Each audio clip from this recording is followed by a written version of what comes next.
मैं आपका दोस्त सोनू अजीज और आप देख रहे हो यस यस बहुजन। मेरे चैनल को सब्सक्राइब, लाइक, शेयर और साथ में आपकी क्या राय है कमेंट ज़रूर करें। धन्यवाद, नमस्कार, जय हिंद।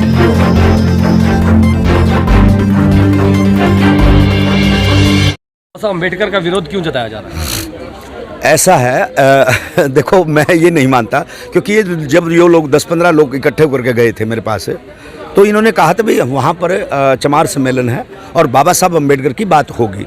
तो लेकिन जैसे जब मैं आया तो पंपलेट के अंदर मैंने बाबा साहब का फोटो नहीं देखा, तो मैंने एतराज़ जताया और मैंने चलने की कोशिश की, निकलने की कोशिश की। लेकिन फिर मैंने देखा भाई मेरे समाज के लोग बड़ी मुश्किल से किराया भाड़ा लगा करके बड़ी मुश्किल से इस तरह के समागमों में आते हैं। तो मैंने सोचा भाई उनके अंदर विचारधारा हमने डालना ज़रूरी है, क्योंकि कुछ चतुर लोग हैं, जैसे प्रोडक्ट होते हैं ना भाई, बीजेपी, कांग्रेस, आरएसएस के लोग बड़े साधन संपन्न लोग हैं, वो अपने प्रोडक्ट छोड़ते हैं समाज के अंदर, खर्चा दे करके प्रोडक्ट छोड़ देते हैं कि इन समाजों में जाओ और इनमें अलग अलग तरह से इन लोगों को बांट दो। पहले तो हमें जातियों में बांटा, धर्मों में बांटा, अब ये लोग हम लोगों को हमारे जो ना भगवानों में भी बांटना चाहते हैं, क्योंकि बाबा साहब अम्बेडकर हमें किसी भगवान से कम नहीं है। मानवर साहब श्री कांसीराम, जो बाबा साहब अम्बेडकर संविधान लिख करके चले गए, अगर मानवर कांसीराम साहब नहीं होते, दीना भाना नाम का वाल्मीकि अगर उसकी आत्मा नहीं जगाता और गांव-गांव, गली-गली हजारों किलोमीटर चल करके मानवर कांसीराम साहब अगर साइकिल नहीं चलाते, तो आज ये समागम भी नहीं होता। आज ये चमारों का लड़का अगर माइक हाथ में लेकर के अगर पूरे देश में शेर की तरह दहाड़ता है, तो ये किसी देवी देवता की देन नहीं है, ये देन बाबा साहब भीमराव अम्बेडकर की है और मानवर साहब श्री कांसीराम की है। महापुरुषों को किसके बारे में जान पाए? हमें महापुरुषों का पता ही नहीं था। हमें पता नहीं था कोई हमारा भी संत शिरोमणि गुरुदास है, हमें पता नहीं था कोई पेरियार स्वामी है, हमें पता नहीं था कोई संत गाड़के है, हमें पता नहीं था कि इस देश के अंदर कोई कबीर महाराज भी था, हमें पता नहीं था। हमारे महापुरुषों के बारे में अगर किसी ने बताया तो मानवर साहब श्री कांसीराम जी ने बताया, और मानवर कांसीराम साहब जी ने एक बात कही थी कि इस देश के अंदर ऐसा माहौल मैं पैदा कर दूंगा कि चाहे वो बीजेपी का मंच हो, चाहे वो कांग्रेस का मंच हो, चाहे वो किसी पार्टी का मंच हो, चाहे वो किसी दल का मंच हो, हम इन लोगों को दलितों की वोट लेने के लिए मजबूर कर देंगे कि इनके होल्डिंग बैनरों में बाबा साहब अम्बेडकर को सम्मान दिया जाएगा। और बड़े शर्म की बात है कि हमारे ही लोग इस बात को नहीं समझ पा रहे। मेरा जीवन का, मैंने 30 साल इस मिशन मूवमेंट में काम करते हुए मेरा दिल पहली बार रोया है। मुझे पता होता कि मेरे बाबा साहब अम्बेडकर को इस मंच पे सम्मान नहीं दिया जाएगा तो मैं इनका प्रोग्राम नहीं लेता। तो आपने यहाँ पर कोई भी अभी तक कोई गीत नहीं गाया?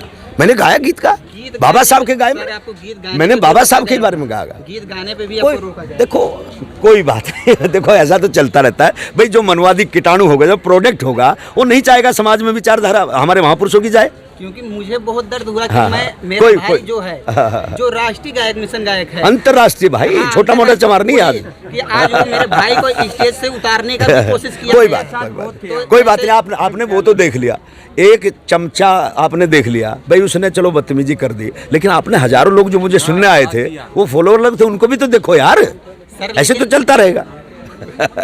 बताइए और बताइए, काम की बात करिए ना, इस देश चलो काम की बात करते हैं। मैं बहुजन समाज के लोगों से आपके चैनल के माध्यम से ये कहना चाहूँगा, बड़ी नाजुक घड़ी है, इस बात को दिल से मत ले। नाजुक घड़ी क्या है? आरएसएस का गठन हुआ 1925 में, और किस कारण हुआ? इस देश से अम्बेडकरवाद का खात्मा करने के लिए आरएसएस का गठन हुआ 1925 में। ये लोग चाहते हैं 2024 में दोबारा सरकार बना के इस देश से संविधान को चेंज करना। इन लोगों ने संसद भवन बना दिया है, ठीक है।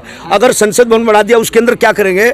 ये हिंदू राष्ट्र चंद चालाक, ये कहीं वो धीरेन्द्र शास्त्री, कहीं इनके प्रोडक्ट हैं, और रामदेव बाबा फलाना धिकड़ा मुकड़ा, पता नहीं कितने इन्होंने प्रोडक्ट तैयार करके हैं। रामदेव ने भी कहा था कि हमारे पत्रकार ने कहा कि बाबूजी ये बताइए, बाबा ने कहा, रामदेव ने कहा भाई जो सरकार 30 रुपये पेट्रोल दे वो अच्छी, या जो सरकार 1000 रुपये सिलेंडर दे वो अच्छी, या 300 का दे।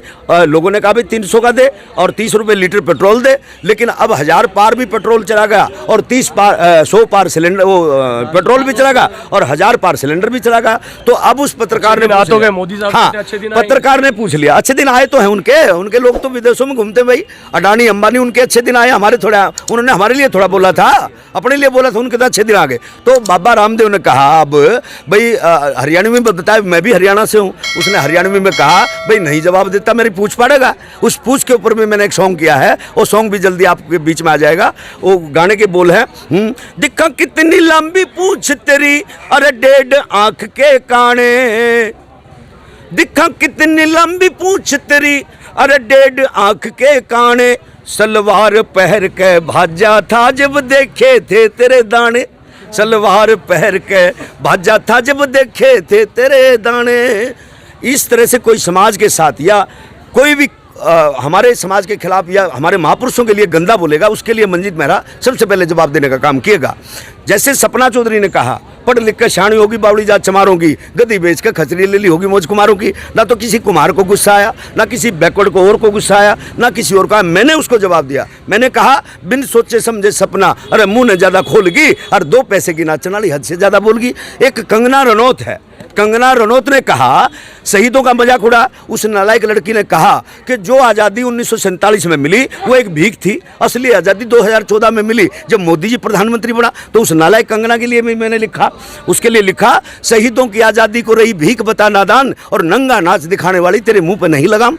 उसको भी हमने जवाब देने का काम किया। अब एक नालायक लड़का बिहार से था, उसने पता नहीं क्या प्रेमी, अपना नाम तो प्रमोद प्रेमी, साला प्रेमी लिखता है, लेकिन पता नहीं नालायक इतनी घटिया सोच कहाँ से आती है। उसने माननीय बहन जी, जो समाज का ब्रांड है, जिसको आयरन लेडी के नाम से जाना जाता है, माननीय बहन कुमारी मायावती जी के बारे में बड़ा भद्र शब्द अपने मुँह से हम नहीं बोल सकते, उन्होंने अपने गाने में कहा। लेकिन उस नालायक उस गवैये को भी मैंने जवाब देने का काम किया। मेरे यूट्यूब चैनल पर सुन सकते हैं, मंजीत मेहरा ऑफिशियल। उसको भी मैंने कहा भाई बहनों के संग होली खेले है मूर्ख नादान रे, गायक नहीं तू बड़ुआ है ऐ मूर्ख नादान रे। चलिए शुक्रिया जी, बहुत बहुत धन्यवाद।